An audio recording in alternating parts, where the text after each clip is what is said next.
Greetings to you all. Welcome to the first part series of a three-series webinar of Rise Again. Rise Again is an empowerment platform that helps women elevate their game, grow in their career of sport. And this is Rise Again. Welcome to the platform. I would like to introduce our panelists. Our first panelist is Mireli Mitch Amanda. She's a FIFA agent from the United States. Welcome, Mireli. Thank you. Our second guest will be Winger. He is also a FIFA agent based in Nairobi, Kenya. He just became an agent just the other day, but has been a scout for the last 5 years. Welcome, Winger. Welcome, Winger. Thank you very much. Sorry, my mic was mute. Not to worry, but I love the smile. Thank you for joining us. Let me not talk much. Yes, We are and talking about the she factor. And our last guest is Siombua Ekibue. She's the co-founder of Rise Her Game and also the founder and CEO of Skia. Welcome, Siombua. Thank you very much, and thank us for everybody coming on board for this particular conversation. Lovely. So we have a comment session. You're able to send in your comment or your question, Ali. And if you have a pressing question, just type it on and we'll be able to address it when we reach to that segment. Moving on, this is Rise Her Game, a platform that elevates the woman in sport. Welcome. So let me tell you a bit more about Rise Her Game. Rise Her Game unites African top voices and brings on board strategic partners to comfort, to talk about the challenges that women are facing in sport. And especially this platform today, we're going to be talking about Kenya in a wider scope as we move to the conversation. It's a unique approach. We want to celebrate homegrown talent. We want to see how we can be consistent. We want to develop actionable strategies and recognize who needs to be recognized. So are you ready to be elevated? Let us elevate the woman in sport. On to you, Mireli. Mireli, can you tell us a bit more about yourself, the work that you've been doing as a FIFA agent? And before you tell us that, I would like also to tell our audience that you are actually a footballer before you became an agent. You played for the Canon in Cameroon. You are a Cameroon by birth. And the other thing is you also played for a team that was playing yesterday. So a country that was playing yesterday. So maybe you could share a bit more light on that. Welcome, Mireli. Thank you so much. Yes, I'm Amami Rembala. I'm from Cameroon. I'm a soccer player, former soccer player. I have a very long career because I play for Canon Sportif in Cameroon, where we were a very big team. People that know Canon Sportif knows the team. And in 2002, I went in South Africa where I play for Mamelodi Sundowns. So I've been there for 13 years in South Africa. And I have a very good career with the team. And yet, Banyana is my team, is my heart. Yes. So after that, I have 2 injuries. So I have surgery. I have to stop soccer.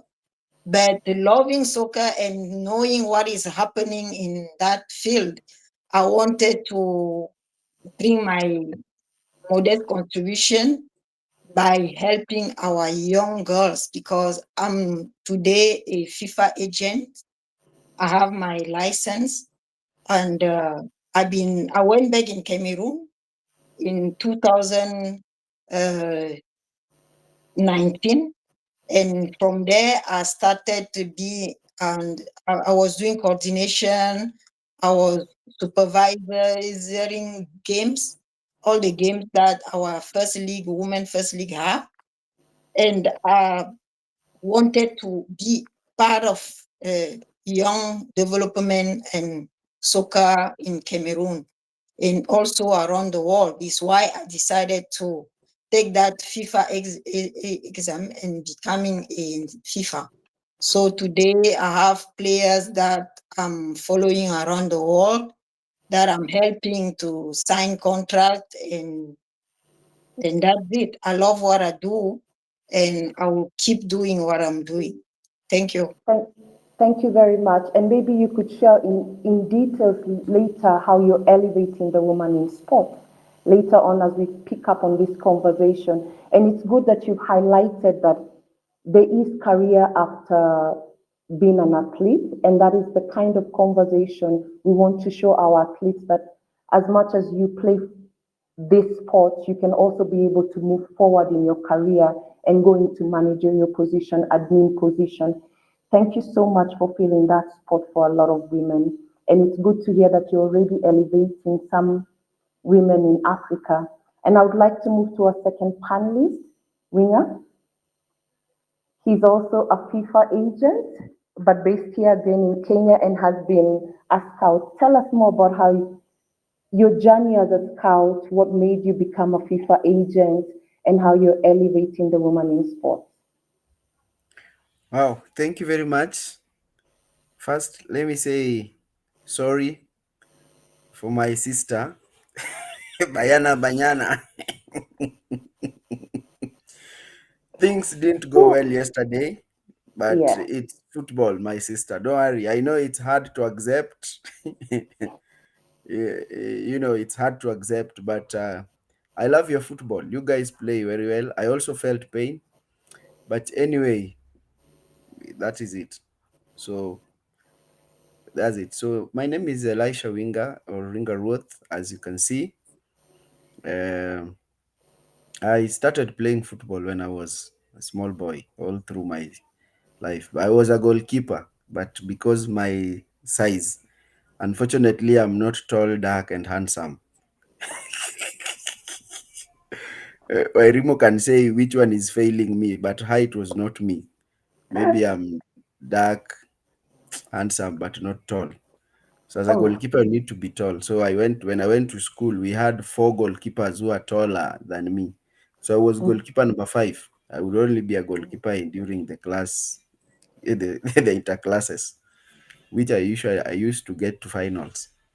So when I Mm-hmm. finished high school, came played outside, tried here and there, but height and all these Didn't things. work So out for you. I could not compete.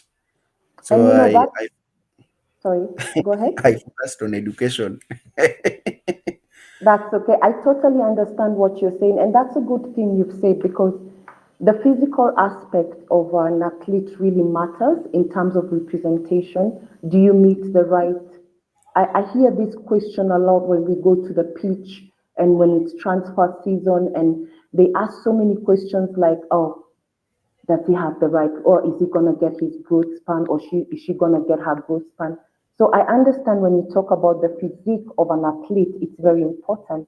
But quite interesting that from a goalie you became a scout, now you're a FIFA agent, and also an ally in women in sports. So thank you very much for joining us for this webinar. And on to our last guest, Siombua Ekibwe, co-founder of Rise Again, this beautiful platform we have, and also founder and CEO of Skia. Can you tell us more about what you do with Skia before you dive into why Rise Again was started?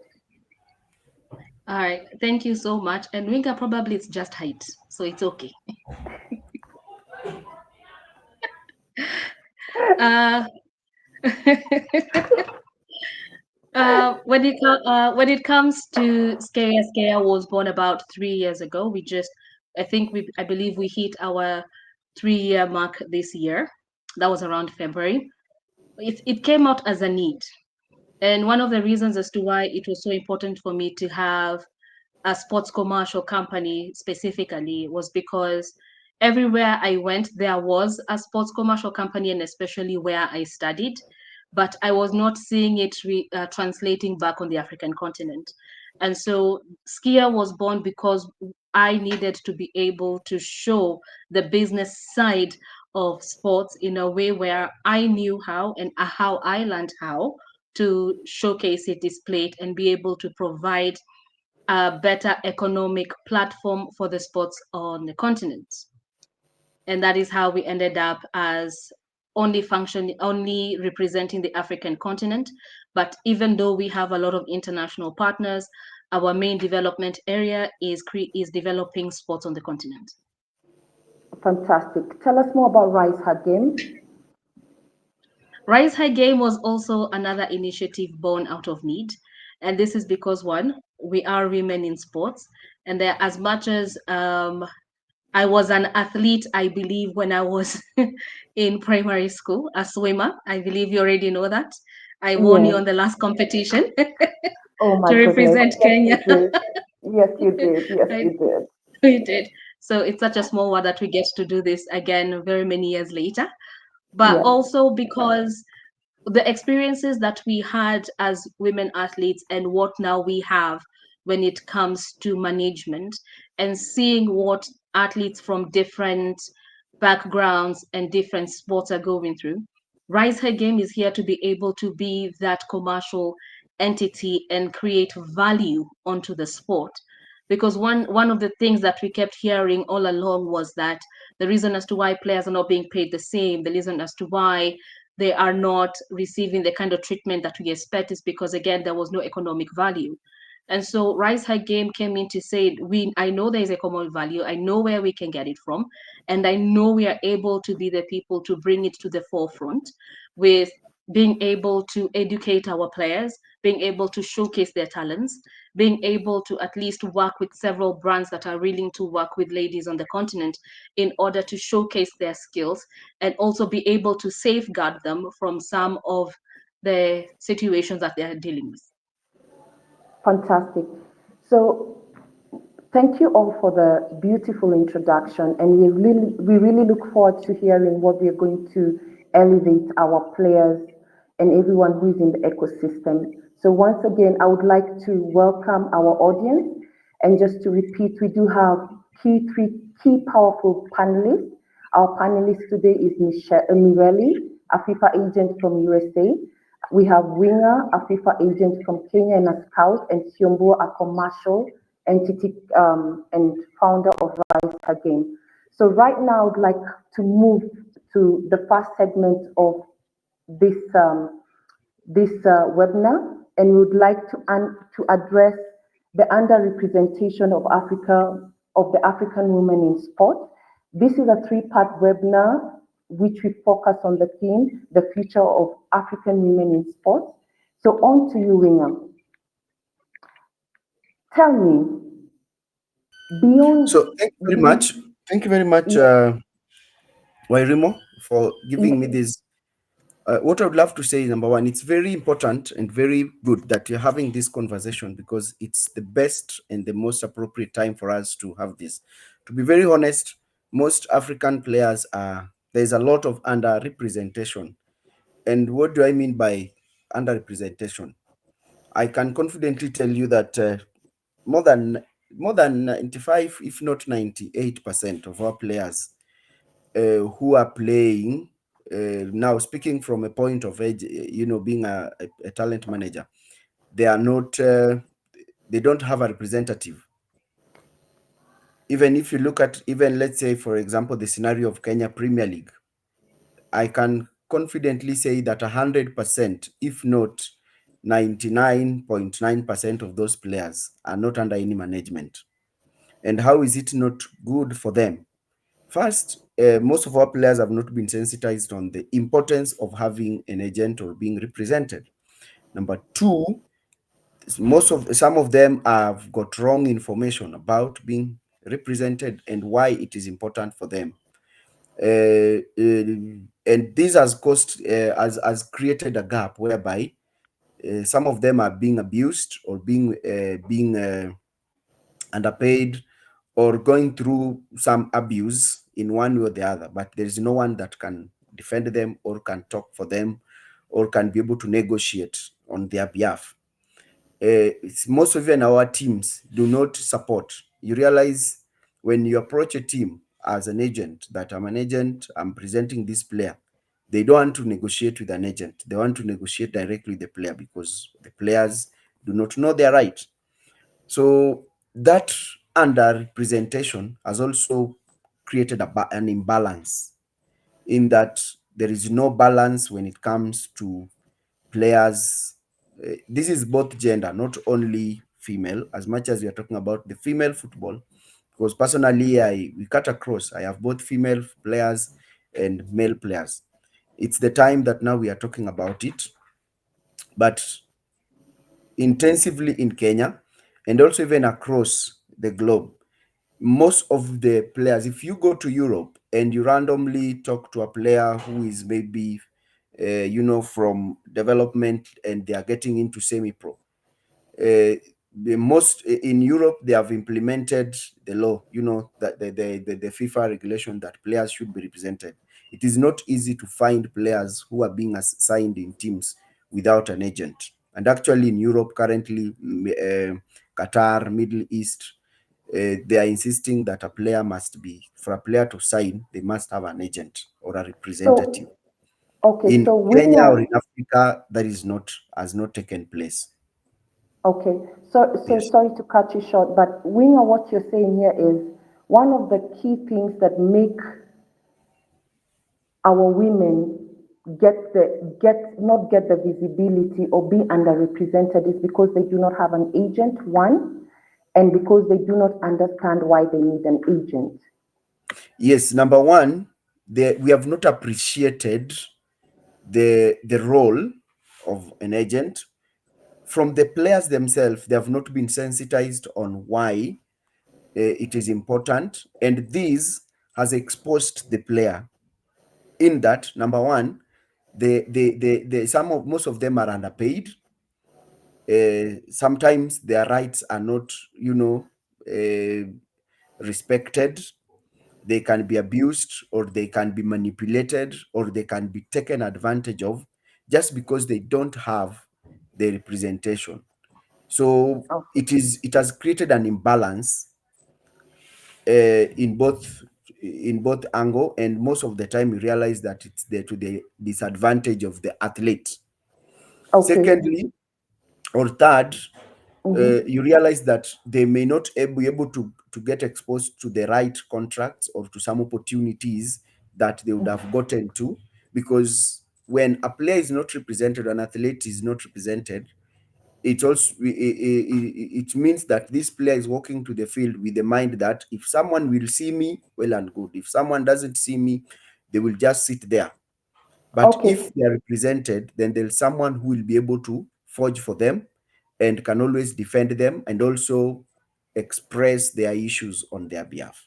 Yeah. Thank you for that. So now I would just like you to break down exactly what a scout, an agent prioritizes so that the athletes in this platform today who are listening to us can really understand for you to be for a scout to actually look at you, for an agent to want to work with you, what must an athlete prioritize in terms of them being marketable? So, how do they bridge that gap? Let's start from the word go. The talent is there, the talent is ready. So, give us 2 points that a scout or an agent looks for or prioritizes so that our athletes out there can be able to work on that. So just maybe straight on, number one is the talent, because what I'm representing is the talent. That is very key. But the most important thing is, as much as I'm representing the talent, I'm representing the person. So many players do not really know that a team signs a person before they sign the talent. A So, what is person that? is your What Winger? character. What is that thing? That person who is going to be signed? Who is the talent? The scout, the brand, the club is looking for. Would you So give when us I'm some talking insight about on the that? person, I'm referring to the discipline, the character. So one thing that players normally don't take into consideration is the discipline. Because even for myself, I would love to work with a player who is disciplined. I would be happy when I am engaging a player. I want to see the discipline, the character, their values, and who they stand for. Because sometimes I normally tell players that most of the players you see playing top football, they may not be the most talented, but in most cases, the discipline, their personality, the character keeps you there. So if you may be so good, and yeah, you are good talent, but you are a difficult person to deal with. On the other Okay. side, teams also sign. There's a level in football where the character, the talent is good. What we are looking for now is the brand. And there are teams that will even check your social media pages. They will check on, you are following the brand that you represent, because you realize they may have like three players in that, or two players, and they want to sign one. So they are looking for everything. Like, this player is good, the character is okay, but now what else? When we sign this player, for example, when which team? This Saudi Arabia team that signed, what's the name? Ronaldo. The name that this team, was it El Tihad? Mm-hmm. When they signed Ronaldo, their following moved from 13 million to 26, it doubled or it tripled up billion, something like that. Meaning, So, Winka, what I'm hearing is you're saying that the athletes should build their brand to a point yes, that the clubs are able to recognize them and they are visible. So, I would like to hold that conversation there and move to Mirelli and ask her, because she is currently in the United States, whereby visibility is key. Branding is big in America.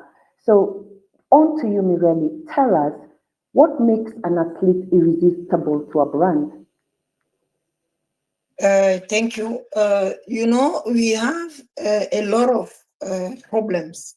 Like Mr. Winger was saying, it's important to demonstrate that. Me, I like to talk about women because in sport in general, we have uh, this potential. Because if you are commercial, you are not commerciable, it's a very big problem. But how to get there? As African, we should have communication, media. We need media. We need sponsorship. We have to fight against that exploitation. But now to have a good player, we have a very good player in Africa. But for me, as you was asking, to be a top player for me, to be a good player is someone, the athlete that want it, the athlete who have a passion, who decided to say, this is my life. Because when I'm talking with a athlete, if I don't feel that this person want this thing is what he want for his life, I won't work with you, because you must be patient. You must have that patience to play in soccer, to love what you do, to have that thing on you. Now, when you're talented, it's easy to go anywhere. Now, to be anywhere, the job that we are doing as agent is to make you be in that level. To be in that level, you must have that.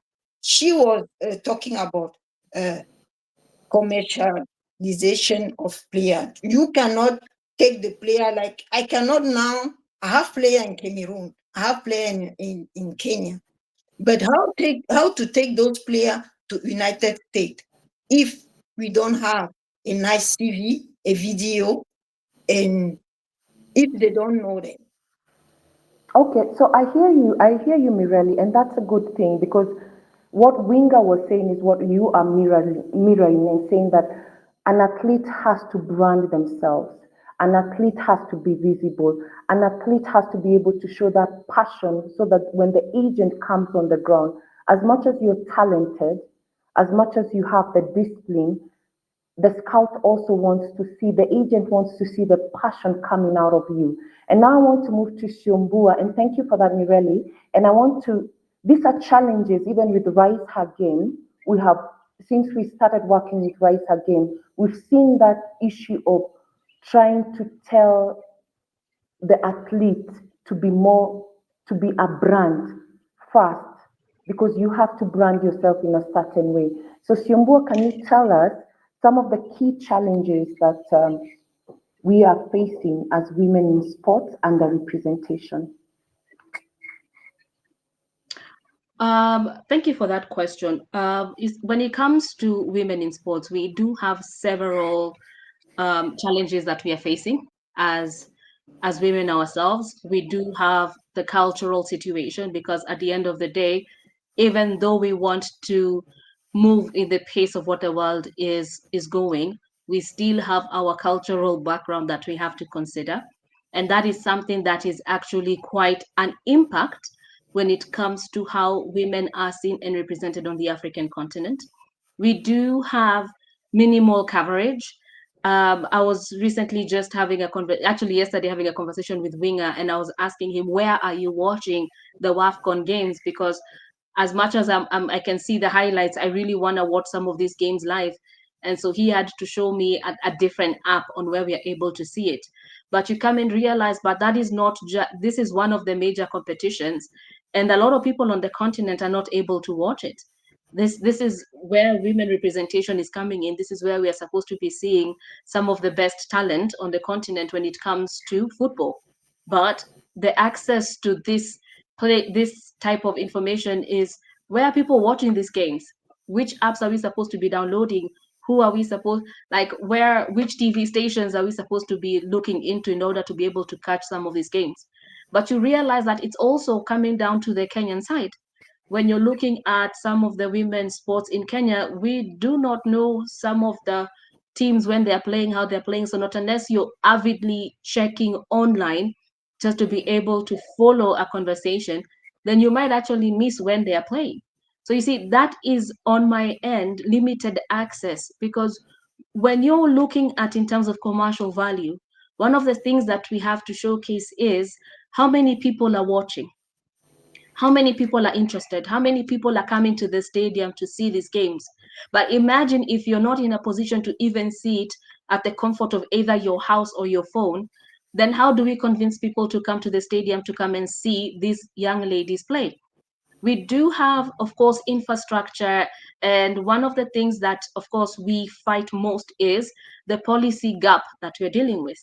Why? Because we have all these FIFA and other federation policies for safeguarding players that are available. But at the end of the day, are they being implemented? Is it just but a document on someone's desk that is called a policy document?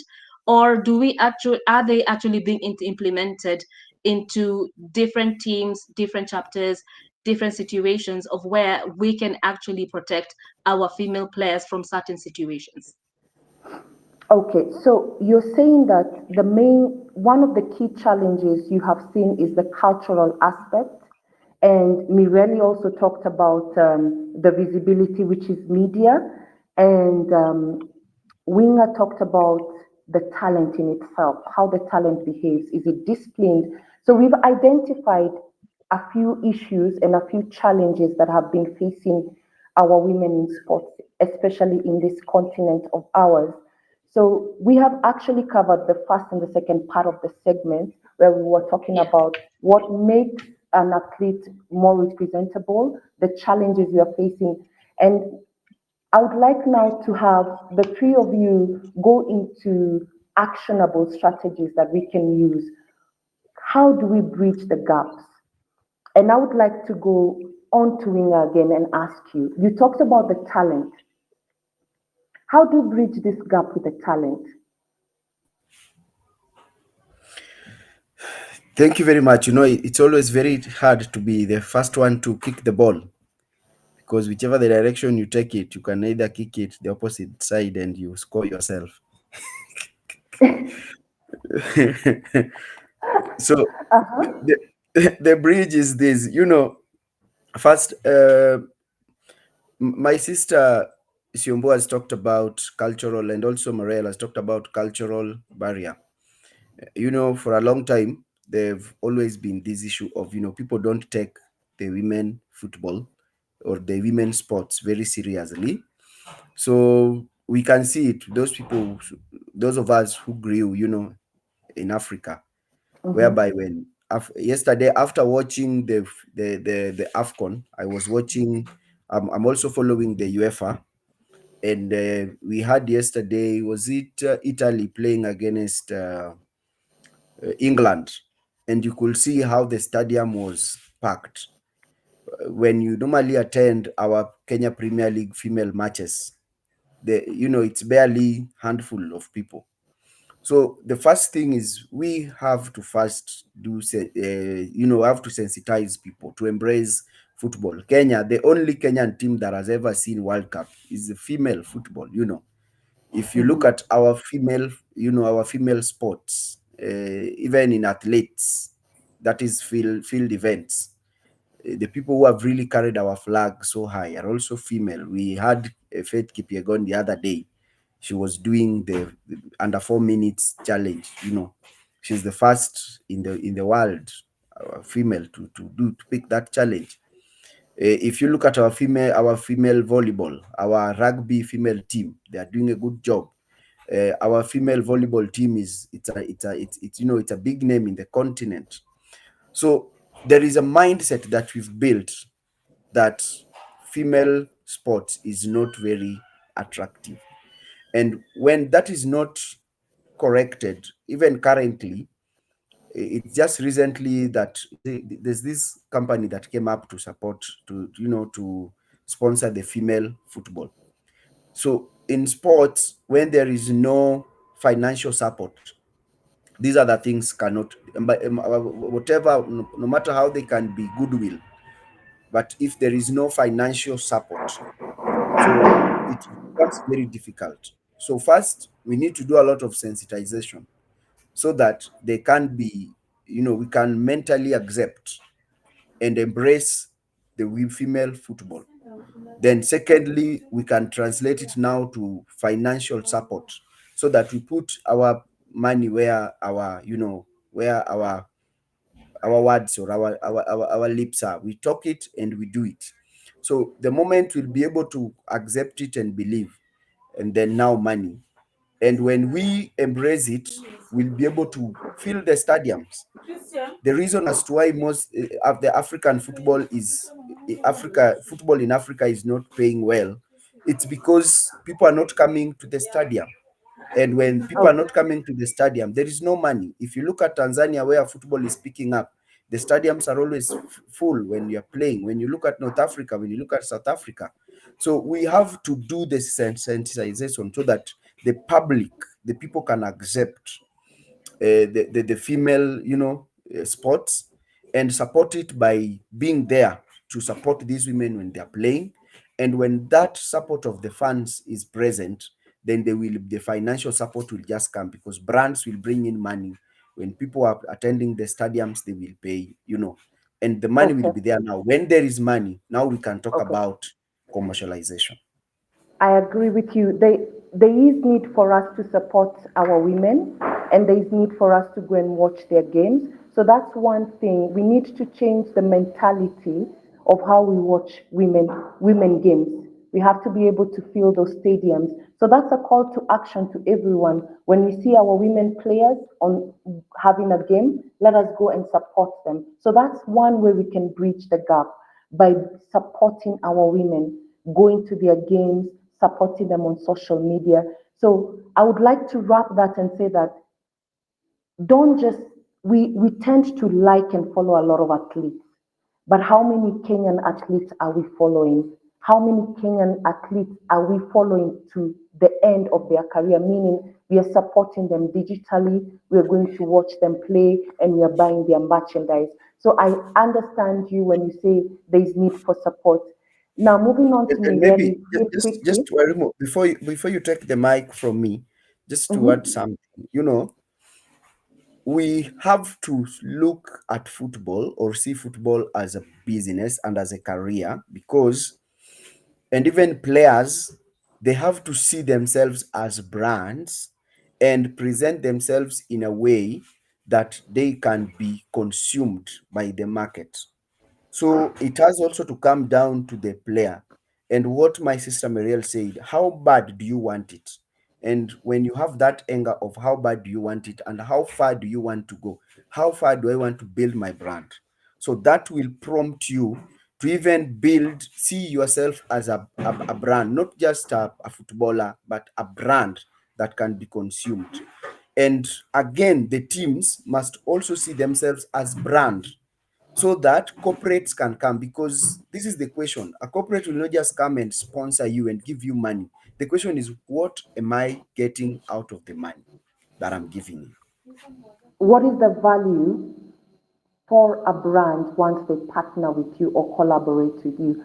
Mireli, what is the visibility like in America, and how do we bridge this gap in Africa? Because we have seen a lot of brands rally behind athletes in America. So, what do our female athletes need to do right now to bridge that gap? Is it in their presentation? Is it in their portfolio? How do they bridge the gap of visibility? Yeah, thank you. Sponsor, sponsor is playing a crucial role in the sport. And to get there, my sister Kibwa was saying something later on.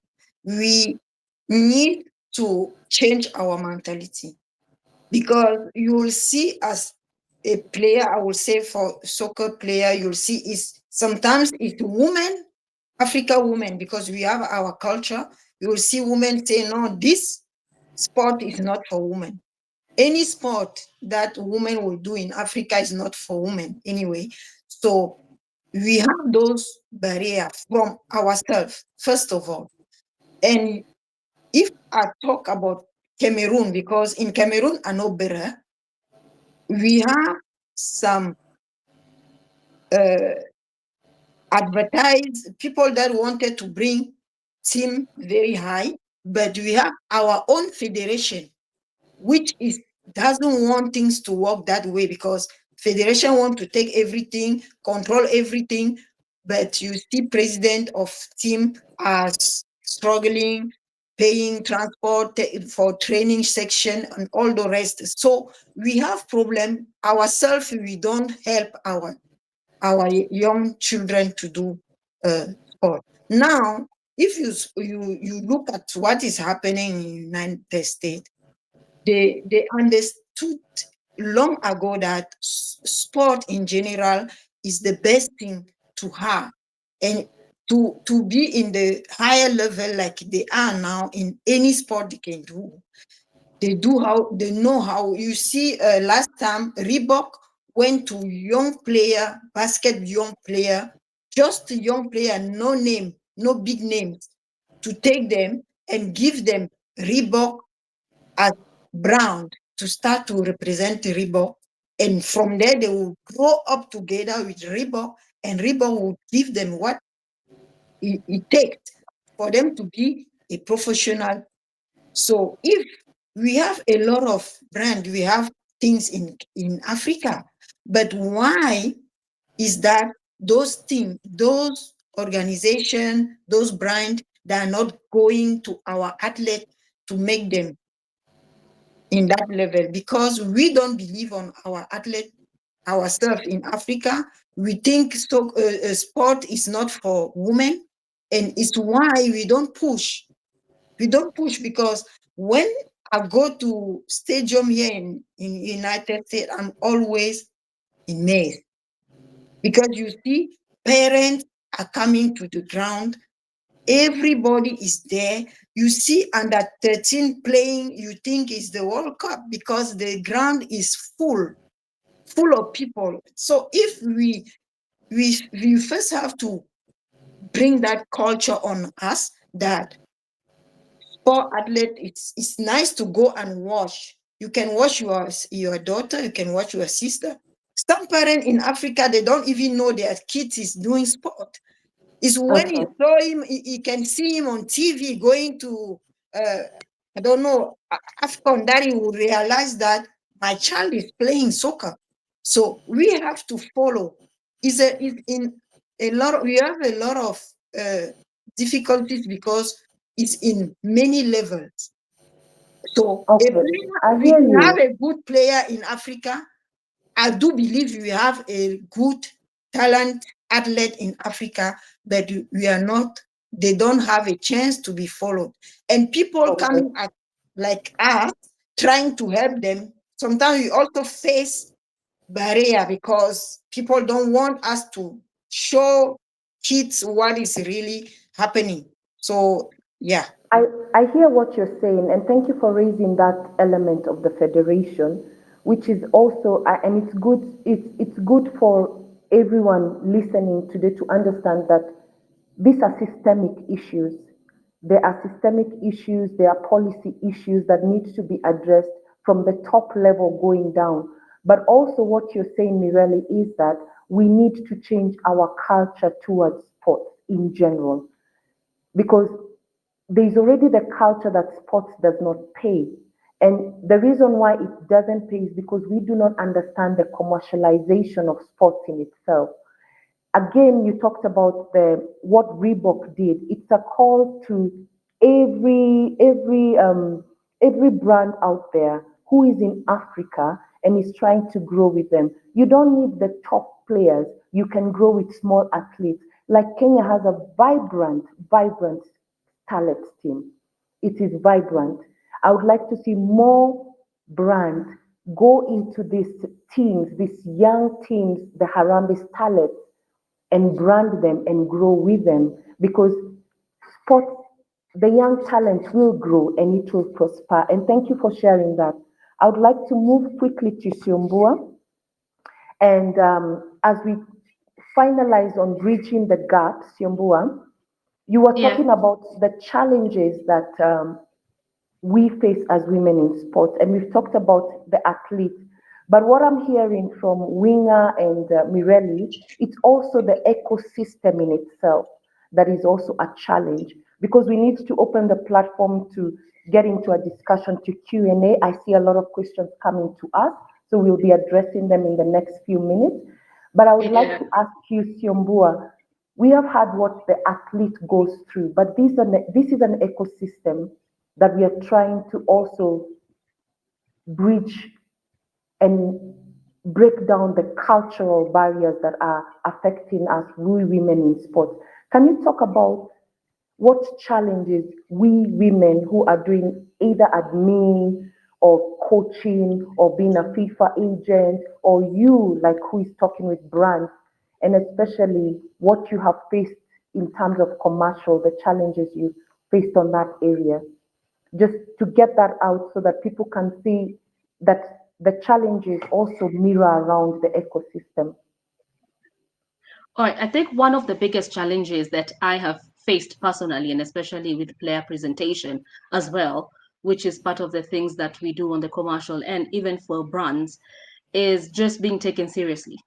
If there's one thing that I've realized, and especially for the African woman, sometimes we are not taken as seriously as we should be. I've had very interesting questions being asked in terms of when we are trying to just have a player or try and present a player for a brand to work with. Recently we were with you when someone asked in regards to pregnancy. We What happens if I sign your player for 3 years and she gets pregnant in between? Is there a policy that safeguards that? And a lot of times you don't even get to see that part of the conversation because most times that is not what the public eye gets to see. That's what the back office is usually dealing with. And these are the questions that we also have to answer and most of times we are like, well, when it comes to brands, especially if you're just doing the facial aspect of it, then a player can be pregnant throughout, and there are measures that we can put in place. But remember, if we are looking at a player who's actively performing, then we are looking at a situation of where now that's a performance contract. What does that look like? What are the situations that come into play in this situation? We cannot be in a place of where we are saying, no, you cannot get pregnant at all for the next 10 years so long as you're in a contract. Again, we've seen some perfectly amazing athletes who have even played while they were pregnant to a certain point. And so we know that it is possible for that to happen. At the same time, it is the funding model. Women are always underfunded, even when it comes to just normal paying. We are dealing with a situation of where I didn't even know this until recently, of where once a season ends, players don't get paid until the new season. And I was like, where is the cushion for that? Because that is not happening on the men's side. When you're signed on a contract, if it's a 3-year contract, you're supposed to be paid throughout the 3 years. It's not that now once year one has ended and because the season just ended, we're going to have to wait until the next 3 months are over for when the season starts again. And then now we pick up on the pay to continue. So what happens in between the 3 months? Where does the player go? What happens to that salary? I don't think that those are models that actually support women even when they are not training, because these are women who have to go for training every day. It's not like just because the season is over we chill and relax and cross our fingers. No, it's like she still has Okay. to continue training in order for her to continue Mhm. to be invited. And also their contracts are not guaranteed. Once a season is over, going back is not a guarantee, which is also a major situation, because if I sign a 3-year contract, it should be a guarantee 3 years, and not Mhm. once we get to 1 year and then we're going to think about it on whether or not to pick you for the next season. So what you're saying here is we have the pay issue, we have the contract issue, and we have the negotiation issue. So players really, Winger said it in the beginning, and we really mirrored it, and you mirrored it again, and you said the player needs to understand Yeah. what is their value. So it also comes to the contract, the performance, how you, what value you have as a player in terms of performance, what value you have as a player in terms of a brand, what value you have as a player in terms of what you give back to the club in itself. When they sign you, what is their return on investment? So maybe women have not demonstrated that return on investment. That's why there's no cushion. But the question is, why why don't they have a cushion and the men have a cushion? That's what I had. So why is there a difference? So that is one of the challenges we have seen. And how do we bridge that gap in terms of what you've just said? How do we bridge that gap? Just You that see, one gap. you see, at the end of the day, just like Winger said, sports is a business, which Mhm. means at the end of the day, we actually have to show value for the return on investment. I'm going to come in and say, like, I myself, I'm going to come in and spend about 300 million on one particular team in development, in growth, in rise. What is my return on investment for that? As much Mhm. as women game, yes, it does have a return on investment, but because we have limited visibility, we have limited presentation, it's almost impossible to prove the return on investment. Because if Okay. I come in, you see, as a brand person, if I come in and say I want to brand the jerseys of a particular team, and that team is never shown anywhere when they're playing, even if they're winning, then my brand is not getting the visibility that it requires. So And you what see, you're then I saying, am losing on brand visibility, which means I'm losing on my return on investment. so I would like to cut that there and say that the solution here, how we bridge this gap is by by being visible. So to the athlete, what Siombua is saying, to move forward, you have to be visible. To be visible, we have to find a way to record your games. We have to find a way to highlight you. That's what I'm hearing. Because if the Yes, and that games goes are back not now to recorded, management. yes, management. So if you're going to play a big game and there's no recording, there's no highlight, there's no way we can be able to see you play. So you're not visible. So the call to action from a commercial point is For us to bridge this gap in terms of underrepresentation, let's get those games live. That's what I'm hearing. Let's get those highlights out. Let us go to the stadium and support our people so that the return on investment can come. Because how do we guarantee the traffic? We go and say we're having this game. How do we guarantee that those people, the brand is going to get its visibility is through the traffic that will come into the stadium. So we have to also be champions ourselves and champion the woman in sports. So the call to action here is let us go and watch our women. Let us support them. For every entry, let us highlight this game. Women who are in sports, women journalists like me, let us write about women. Let us showcase our women. Let us tell the right stories. Let us not portray our women as charity cases. You know, that's what I'm hearing Yeah. from you. So I would like to give the three of you to give us a takeout before we go into our Q&A for 10 minutes. And as we talk about what is happening with AFCON, that was our last discussion and our open discussion as we talk about the questions that are coming. Can you tell us, without no particular order, or we could start with you, Siombua?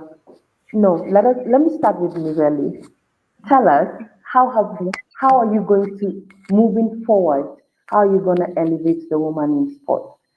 Give our audience a call to action. Tell them what you can do for them and how you want to elevate them. Yeah, thank you. I'm happy because my brother Winger wanted to pass the ball. It's nice to pass the ball sometimes. Yes. Um, yeah, in women's sport, in football in particular, I would like to tell all our fellow African that it's possible for Africa to be on top. For us to be on top, we have to work together. My sister was saying something, and it's true. If federation cannot help team, cannot register for a confederation like a CAF to give the game to everybody to watch those games. I think if we want to make our soccer be international, we have to make sacrifices. CAF can also say, okay, for this event, since team are going to 12, I will make this happen to Africa country. I will give the game for free for people to look at it and to see what is going on in Africa. So we have a lot of things to do. We have messages to bring, to take to federation, to CAF for them to understand that we have a lot of work to do to get there. So as agent, I'm willing and I'm ready to work for young people. And we, like I said, we need to fight for exploitation for young girls. We need to make people understand that sport is good for even African people. So Okay. let's try to work So together. how are you going to elevate the woman who is watching you right now? How can they reach you? What are you doing right now that it's your call to action?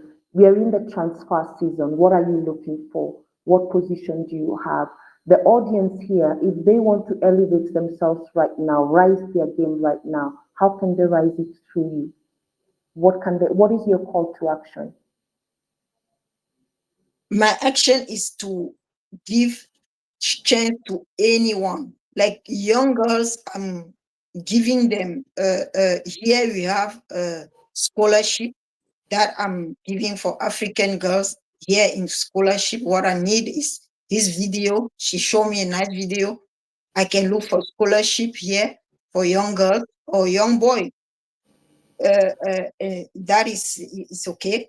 And also, I'm ready to answer any call, any messages, WhatsApp, Instagram, everything that they can go through you to contact me. I will be able, and I'm ready to work every day, working for young people. And I'm ready because I know we have potential in Africa, and we are the champion of tomorrow.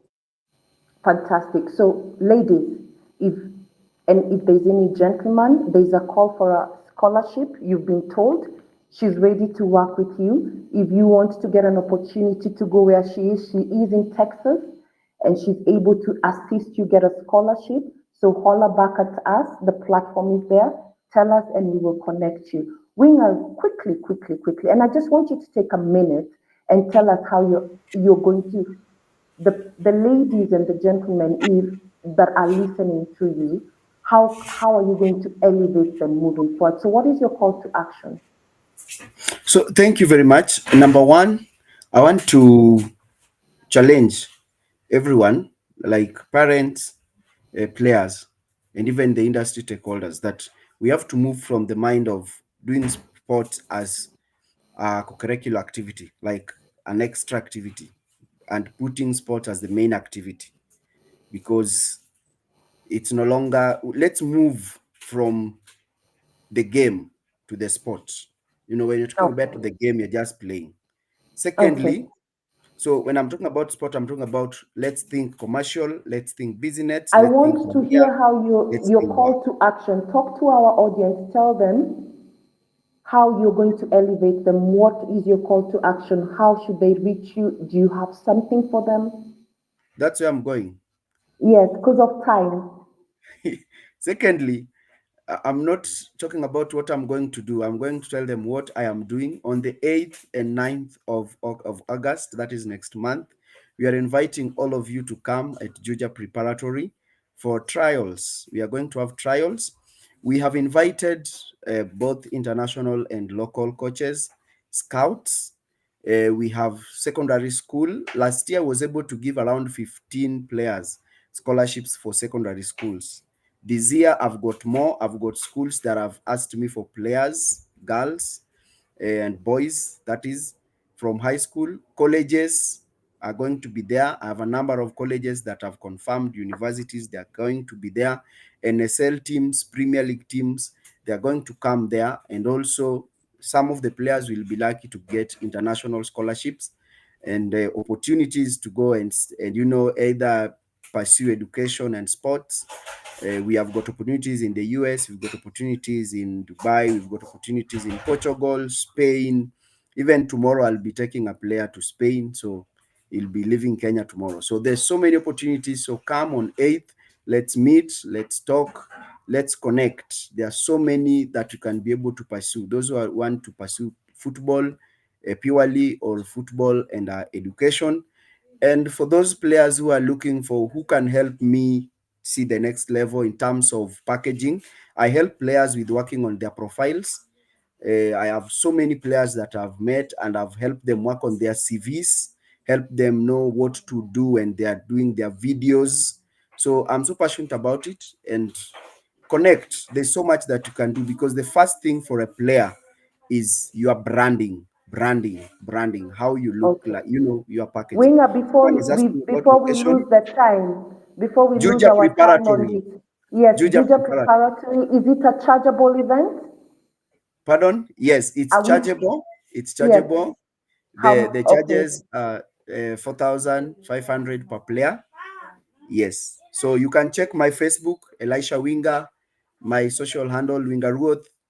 That's on Instagram, and yeah, Instagram, you can reach me on Winger Ruth. Facebook is Elisha Winger. Yes, then we can talk and pick the conversation. Thank you. okay. Siombu, a quick one. Can we get an extra 2 minutes? Or we Yes, we can. can we get an extra 2 or 5? Because we have to talk about WAFCON very quickly. So I have to talk about WAFCON. Quick one, Siombua, how are we bridging this gap on our end with Rice Her Game? What we have so far?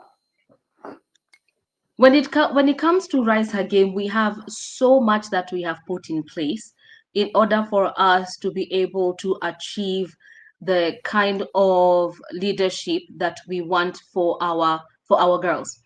So one of the few things, a lot of the things, one of the things on the major things that we're putting in place first is education.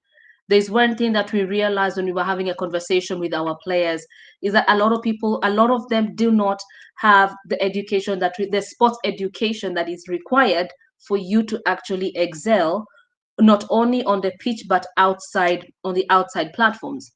A lot of players do not, being that they were recruited quite early, don't even know the safeguarding measures and protocols that are available as per the individual, what do you call this, oh, I've lost I've lost my line. Um, Federations. Each and every federation has safeguarding protocols for players, but we came to realize that a lot of these players do not know them. And so we had to go hand in hand to go to different federations, get their different safeguarding measures in order for us to be able to create a document that actually blends in all of theirs and ours, so that now we are able to actually train these players on what safeguarding measures are, both with coming in from FIFA, from local federations, and from ourselves as well. Education is one of the things that is going to be able to be the game changer in all of this. One of the things we are putting in also is education on financial management, because once you become, even before you become a professional player, you need to be able to learn how to manage your finances. You need to be able to learn how to distribute this money so that it actually works for you for a longer. What does investment look like? Current investment, future investment. What does that look like? It's not about now that I am in an SQ and I'm earning 28,000 a month now, I automatically move to a 3 bedroom in Kilimani. Is that you need Okay. to be able to find a way to make that money last longer, because again, a sports career is short, and therefore we need to look into what's going to happen after your sports career. And that comes in also with the sports education for what is it after sports. You do not have to quit the sports industry completely. You can actually go into management using the skills that you have learned while on the pitch, so that now you're in a position to help others on a professional setup. We who we are in management are Oh, the back office. Not, it doesn't mean that you have to be an athlete to okay. be in the back office, but having an athlete background also does help. Okay. So I will I would like us to be on screen and talk about. You said we have how many more minutes? Can we ask our audience to give us an extra 5 minutes if they don't mind? And we will have Yes, a but we heated do have a conversation. couple of questions as well. Yes, so I want to just, this is what I want. Let's talk about what is happening with WAFCON. And WAFCON is a beautiful, beautiful, beautiful tournament. What is happening in Nigeria, first of all, there is the five substitutes rule. Siombua, what can you tell us about it? First of all, I just want to talk about that because it's something that is in WAFCON. Yes, this was actually recently added on from the 2022 edition in Morocco, which is the Yes. five substitute rule, which is for the temporary, which is allowing for teams to have up to five substitutes in a game. Mm-hmm. So you've got the three sub window, and then plus halftime. This is so that at least athletes are in a position to recover well, and you're not straining because again, we do not have those many players that are playing in WAFCON. So it's easier to have such rules so that even the elite players who are on the team are able to rest and others are able to have an opportunity to play. We also have uh, the policy work, which is amazing Yes, because then again, we also have the minimum 72-hour rest before any game. yes. This is also allowing And that I we are not think overstretching our players when they are on the pitch. They actually get adequate time to rest before another game comes through. Yes. I feel that is something that was very good when it was introduced in 2022. And then I like the fact that FIFA did adapt it in competition in Yes. 2023. So this is what we are saying. Get a policy that works and it will work for women in sports. So That is true. based on that, you can see the fire that was happening yesterday. Dive in, people. Tell us who wants to go first? on the game for No, yesterday before we go into two questions? even before we go to Who wants yesterday, to go Winger was first? complaining. I still want to talk about the 5-0. Oh my goodness. Oh my goodness. It was Marielle, can you yesterday. talk? Can you proceed? Marielle, go first.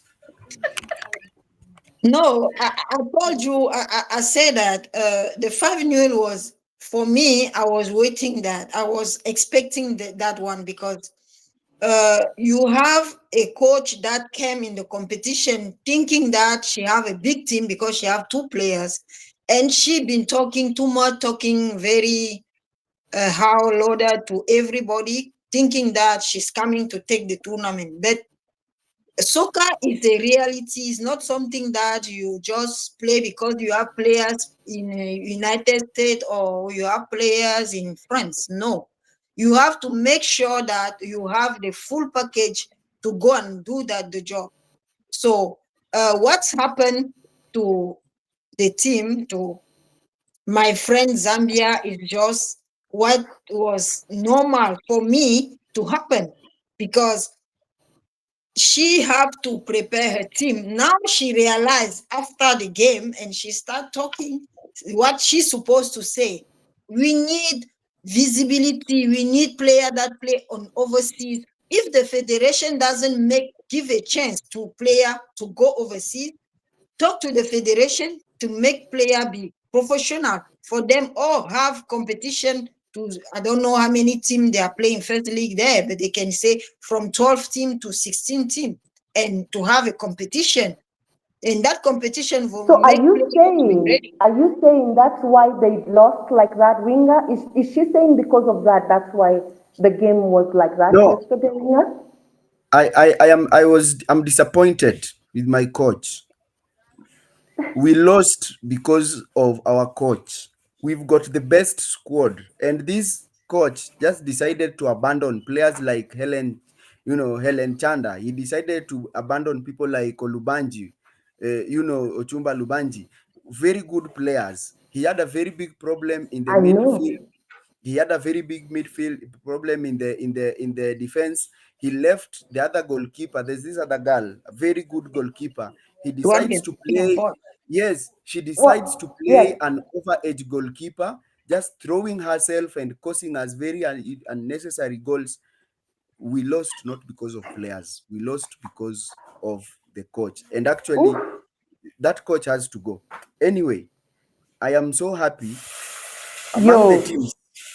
Okay. Uh, Okay. the team I that will really, react to that because before you react, it's something I have that I we have to give flowers no, to no, to no. I want to Diana. say something about coaching because it is something that is key to rise her game. We are very particular when we talk about coaches because we are trying to tell athletes the coach that trains you matters a lot.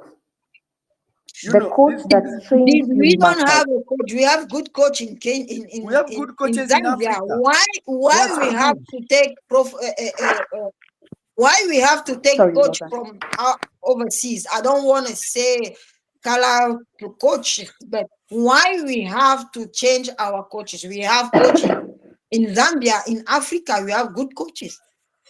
Even let me tell you, last year when Zambia played the finals against South Africa, the coach was a black, was a Zambian coach.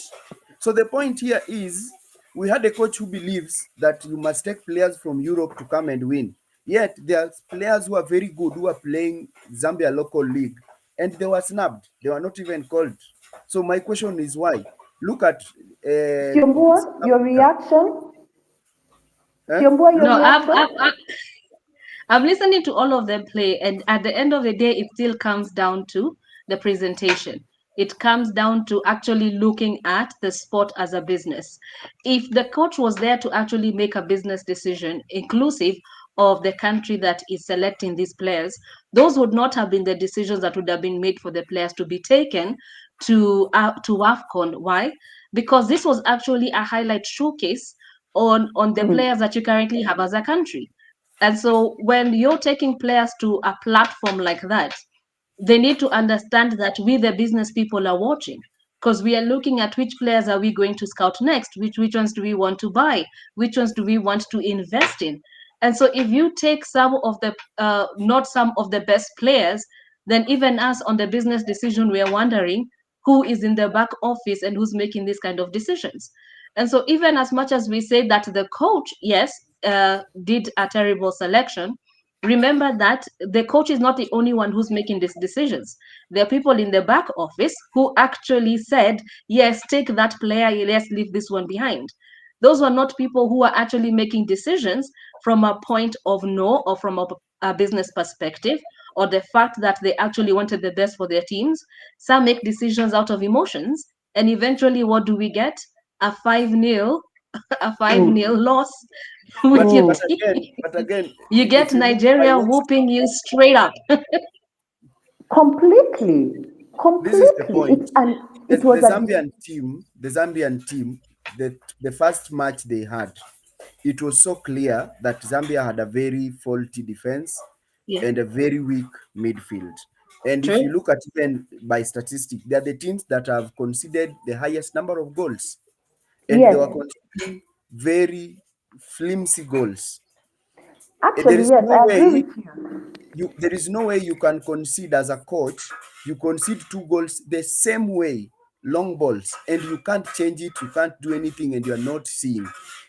Nigerians scored like 3 goals, the same style. They conceded a goal against which team? This whatever was it, Senegal or whatever. Oh, Yes, the Senegal. same way. And the coach. So for me, I cannot blame the Zambian players. I ah, totally blame the coach. I cannot and we are blame the good. technical team because Yes, the person who Actually, on carries that I the sole agree with you. responsibility is the coach. yes, On that and I that's agree what. with you because they couldn't even match the long balls completely. And it was almost like they were shocked that they were.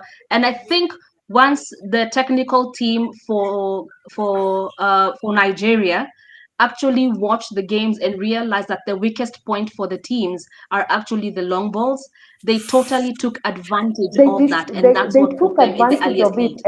and alienated. That's Now, what I'm saying. let's talk about Ghana. For me, the team that has impressed me most is the Ghana team. Ghana. Yesterday, those girls were beating, they were beating Morocco. When I watched their first match, I was like, they will not even go past they'll not go far. But yesterday, those girls played. They They played played very well. at.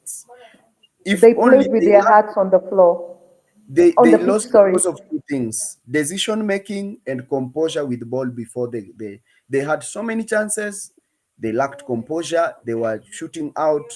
Secondly, decision making: when I need to drive in, they shoot early. What do I do now? So they were losing. Those two things messed them: decision making and composure with the ball before the goal. Otherwise, in terms of play, I'm still for Ghana. But Ghana is Fantastic. a big team. Talking soccer, women's soccer in Africa, Ghana was since it was the second team in after Nigeria. It's just that things went down. But I think they realized they are busy correcting what he went wrong, and they are coming back to be where they're supposed to be. Yes. Another So team that I I would like to end that conversation there because there's so much we can talk about, but we have achieved what we wanted to achieve with this conversation and addressing the underrepresentation. Because what we've just talked about, what was going down at WAFCON, is exactly what we are talking about. When you go to showcase your best. Don't wait to showcase tomorrow. Showcase your best because you don't do justice. And it's the same thing even with women in admin in sports. When you get a role or you get one of those roles, take it because you can do it, not because it's a role that you and a woman needs to fill it. So it's the same thing onto the pitch when it comes to the talent. Not once, not twice, when we see a squad come out and you go like, but why isn't so and so in this squad? Why isn't so? So we have so many questions only for them to not deliver on the pitch. So what I'm taking from this conversation is underrepresentation is not just an athlete problem. It's the whole ecosystem of sports. So we would like to make it, to elevate you through this platform and bridge those gaps in terms of underrepresentation. So we look forward to your suggestions. If you have something that you're doing, you want to have us get involved, if you want to come to this platform and you want to discuss with us what you're doing, this is about elevating the woman in sport. So this is an open end to anyone who wants to join us for our next webinars. And since we have been allowed some time, and I see we still have an audience, my screen is a bit shaky. I want to take some questions, and I saw some nice ones, but I cannot see them now. Siombo, are you able to see some questions on your end? Yes, I can. We do have a question from Coach Eddie, and he says, a quick question to the Oh, now I agents. see it. This Yes, now will I can be, see it. yes. I can, let me Does read it the, out. okay.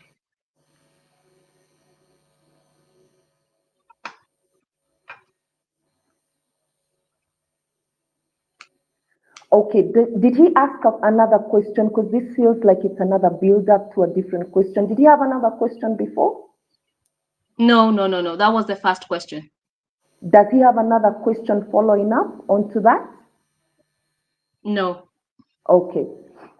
just the Do we have statement after another that. question? Do we have another question in terms of, because he's asking, quick question for the agent. The agent, that is Mireli and Winger. Can you see the question? The functionality of our African F. I can't see this. My screen is. Please, Yambo, read it for me. Does the dysfunctionality of our African FA create most, if not all, of the problems stated along with those reported via the news and our reporters? That, ask that Okay. question again, please. I will go first because I'm the younger, and Oh, then you have the question. Okay, go ahead. so I'll respond to the question is, does the dysfunctionality of our FAs has created, one thing I can say is, for example, one challenge we are facing in is even selling African players. You will find very quality players, but they do not have the requirements, like maybe the videos are not quality. Some leagues, some federations do not still broadcast the content, the games. Secondly, most of African players do not have transfer market. And in Europe or in serious countries, the first thing they will ask you is send us a video and a transfer market link. So that dysfunctionality, and in terms of packaging, in Europe, you realize even a 17, a 15, they already have transfer market links. But for us, it's a big deal. I can tell you, I even have players who have played at the national team and they still don't have transfer market. And if they are there, they are not up to date. So yes, the dysfunctionality of our federations are really affecting the value of our market and even our ability to sell players. Secondly, there are federations that are very corrupt and they mismanage funds, and that's why most partners or sponsors will not invest in those federations. And when there is no money, there is no game. You cannot demand a lot from players who have not been paid. You cannot demand a lot from a player who works part-time and plays part-time, and you want the player to compete against someone who has got top-notch, facilities, top-notch training, their salaries are paid, their allowances are taken care of. They cannot. So it's affecting the functionality and the operation. So there is so much evidence I can give, but because of time, I would love to share the mic with my sister. Yes, Yeah, no, and he just to said, finish on he, that, sorry, he Mireli, give me a said, second. He actually gave a solution to that when he said that you're calling out and you're willing to work with players and athletes to help them package themselves well. So in regards to that question, I think the gentleman who asked it, his name was Eddie. Sorry, I cannot see my screen right now, but Eddie, that Winger has actually said that he's ready to work with any player. You can reach us through the platform and we'll send your request to him. He'll be able to help you and show you how to package yourself. So for any player that is outside there, please reach out and we'll share your details with Winger. Thank you for that. Mireli, please go ahead. Do you have Yeah, an Winger answer for say that? he say it all, because the dysfunctionality, we have a problem in Africa, like he said, is in many level. So for us to compete with this big federation, we just have to work on ourselves. We have player, like he was saying, that you have a player who have already a European ID. It's easy for him to sign in big clubs than a African player who's coming from Africa. He doesn't have a European ID. He doesn't have a transfer market.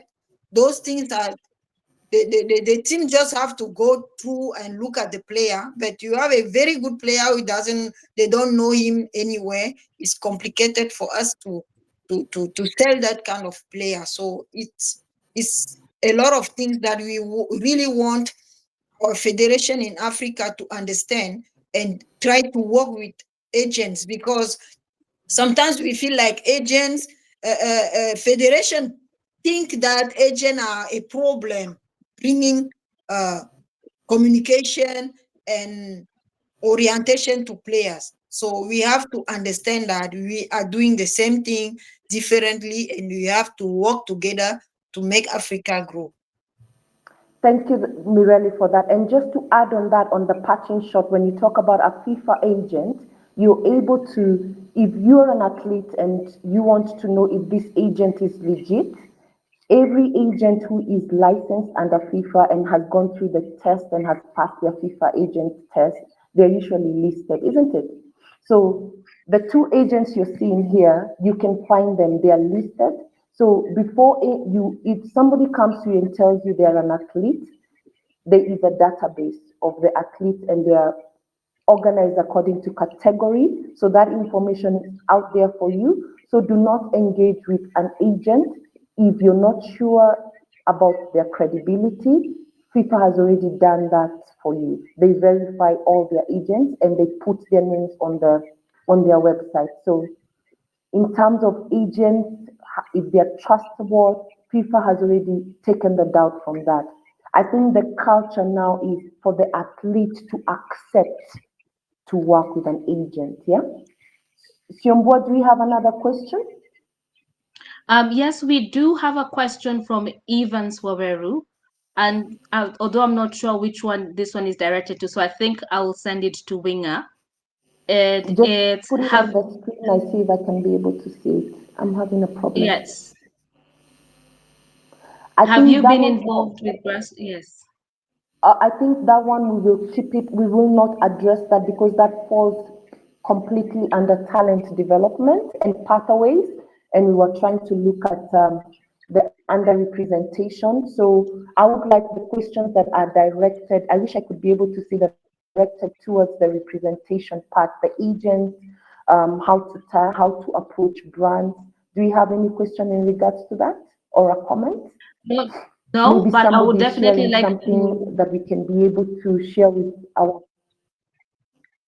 Yes, I would definitely like to share that. We do have someone from LinkedIn who has said, I would like to offer 5 players a free subscription on a personal training digital platform app, which is amazing. And so if you are watching this from LinkedIn and you're a player, definitely go to this live link and you will be able to get the person who's offering the 5 players a free month subscription. We also have another one who's offered, if you need some guidance Would on you how put the that on the US screen, women please? transcend. Repeat that? If you could you put could you put them on the screen so I can be able to see them?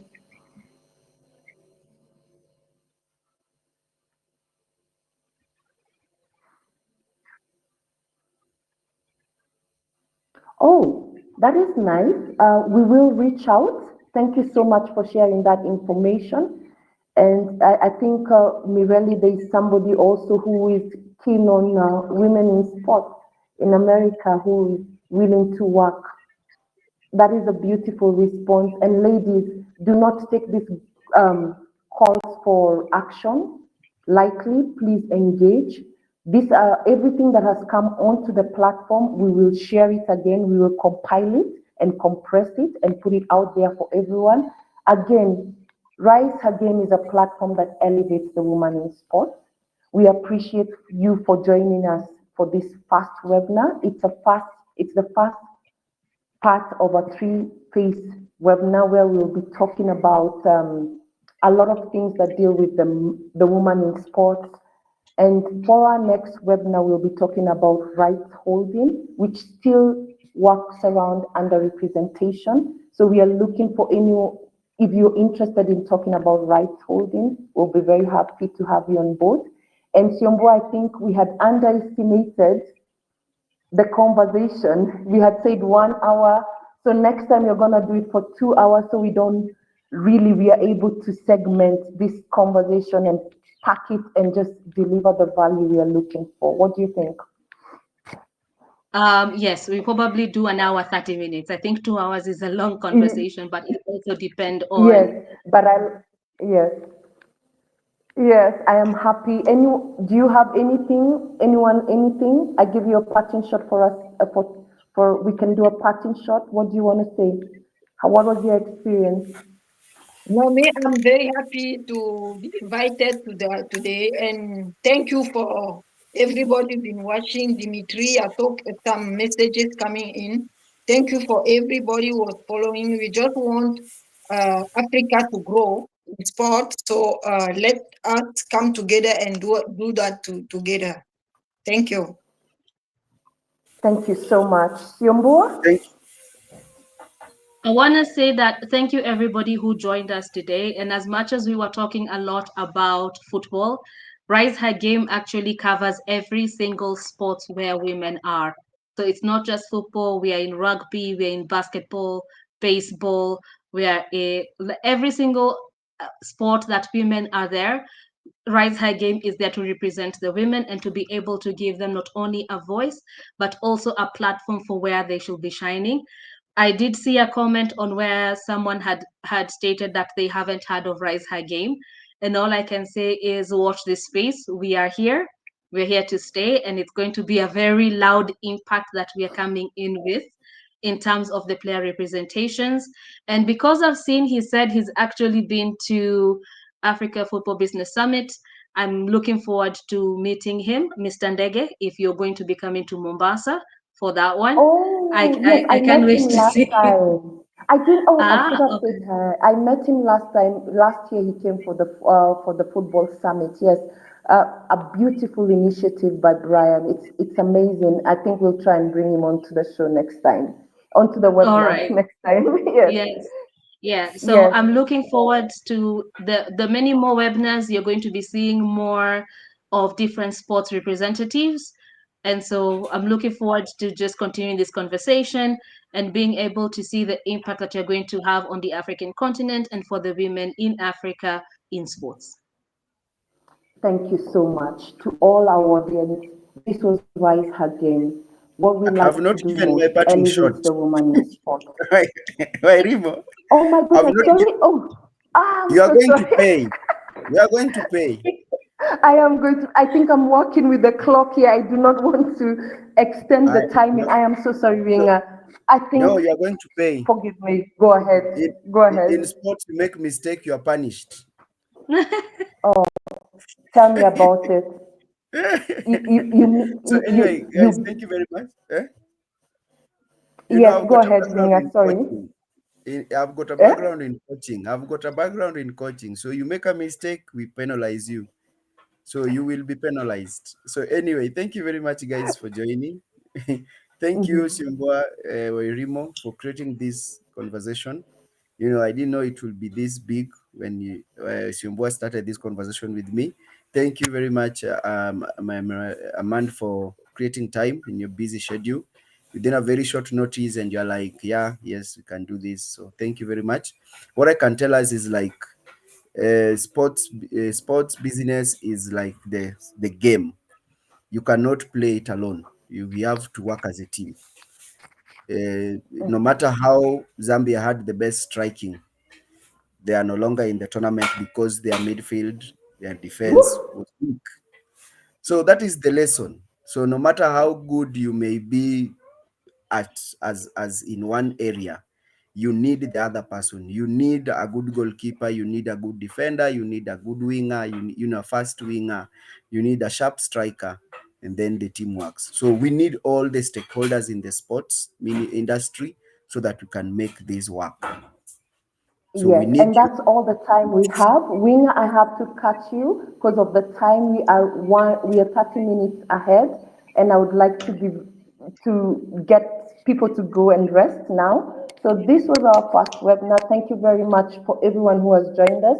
We are Rise Her Game. We like to elevate, and I hope you have been elevated. What we have discussed, we have addressed the underrepresentation of African women in sport. We talked about three key areas: the market, how to be more marketable, and the agent stress, the discipline, because talent without discipline doesn't go anywhere. But then they stress again and say even the quality of the talent needs to be measured. It needs to be trained in a way that it elevates that training. So it also starts with the coach. The coach who is training you has also to understand that this is a brand they are building. So they have to build it starting bit by bit until it's visible nicely. I like the idea of media because I'm in media, and I like if you look at Egypt, it's on the women's side, it actually records all its games. So it's easy for them to highlight and sell its and trade and transfer its players easily. In Kenya, we've seen a lot of athletes, footballers actually transition through Egypt and then go all the way to the Arab market. So these are things that countries are doing in terms of making women in sports more visible. We have what even in rugby there's a lot that is being done in football, in basketball. So we are all about elevating the woman in sports. I hope you've been elevated. I was your moderator, Wairimu Nyabira. We had three amazing panelists. We had Mireli Mitch, our FIFA agent from USA, and she's a former player and she has agreed to work with you. So if you want a scholarship, holler back. We have Winger, who is a scout, who is an agent and has already offered his services. So holler back at us also. And we have Siombua, who is always ready to help the women in sport. So this was us. Thank you for joining us. Have a good night. Or if it's morning for you, have a nice morning. If it's afternoon, enjoy your afternoon and evening. Thank you so much. Goodbye.